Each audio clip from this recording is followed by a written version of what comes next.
Hello everyone, happy new ইয়ার সকলকে। আশা করি সবাই খুব ভালো আছো। নতুন বছরের প্রথম দিনটা সকলের খুব ভালোভাবে কাটিয়েছো। আর বছরের বাকি দিনগুলো সকলের খুব ভালো কাটবে এই কামনা নিয়ে আজকের ভিডিওটা শুরু করছি।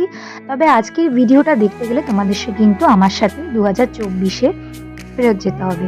কারণ এই ভিডিওটা 31 ডিসেম্বর রাতে, এবং কিভাবে আমরা রাত্রিবেলা ঠিক 12টার সময় নতুন বছরকে স্বাগত জানালাম তারই একটা ছোট্ট প্রয়াস।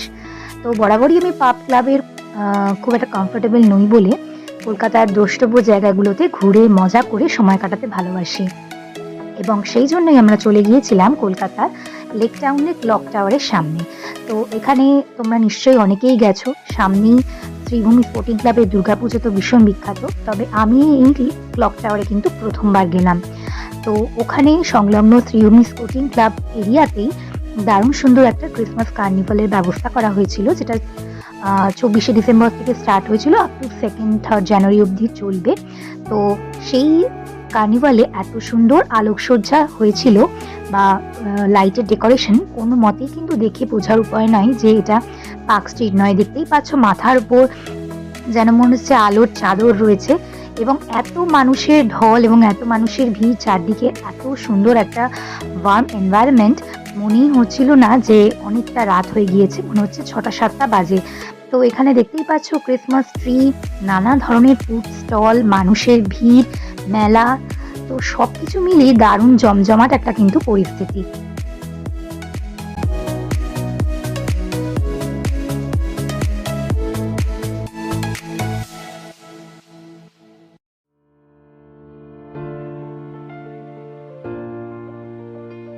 বাঙালি ঘুরতে বেরোলে পেট পুজো করবো না, সেটা একদমই ইম্পসিবল।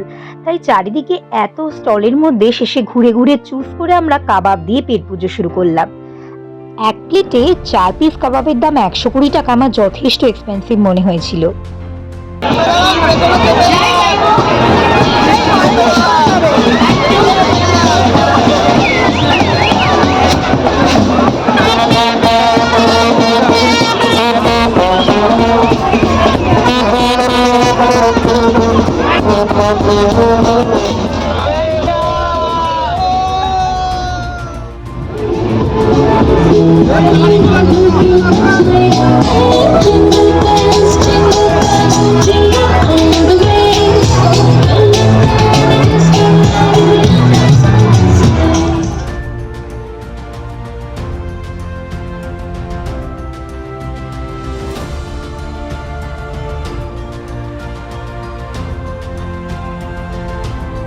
পেট পুজো পর্বের দ্বিতীয় পর্বে আমরা খেয়েছিলাম এই লিট্টি চোখা।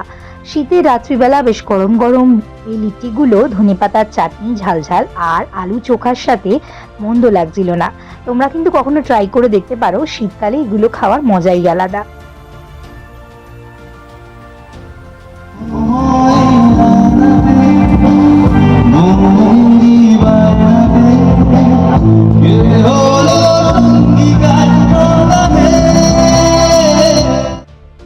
আর তারপর শুদ্ধ কথায় এই গোল গোল করে কাটা আলু বিস্কিটের গুঁড়ো আর বেসনে ডুবিয়ে বেশ ছাঁকা তেলে আলু ভাজা আমরা খেয়েছিলাম।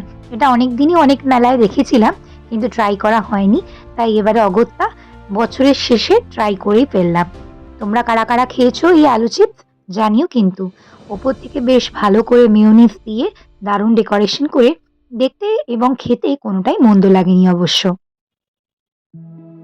নাগরদোল্লা, ব্রেক ডান্স আর চারপাশে একটা দারুণ মেলার জমজমাট পরিস্থিতি, এমন জিনিস থেকে সত্যি মনটা ভালো লাগছিল যে পুরনো বছরকে বিদায় জানিয়ে নতুন বছরে স্বাগত জানানোর জন্য মানুষ কতটা উৎসুকভাবে বেরিয়ে পড়েছে।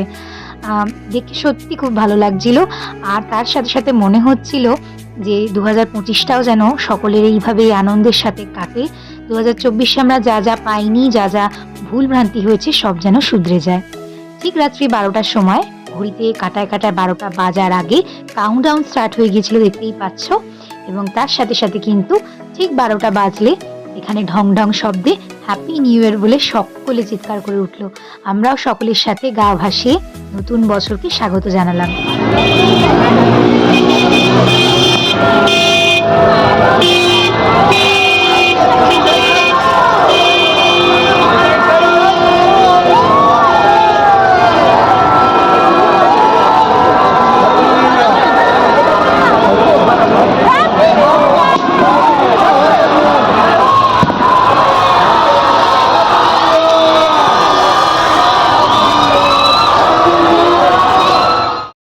সত্যি এত বিশাল একটা রাজকীয় ক্লকের সামনে দাঁড়িয়ে ঢং ঢং শব্দ যখন ১২টা বেজে উঠল, সত্যিই যেন এটা অন্যরকম অনুভূতি। আমার খুব ইচ্ছা ছিল ওই ক্লক টাওয়ারের সামনে দাঁড়িয়ে কাউন্টডাউন এর পর নতুন বছরকে স্বাগত জানাবো।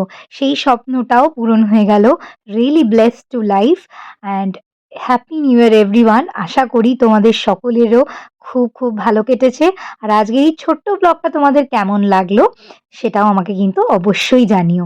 Happy new year once again, সকলে খুব ভালো থেকো।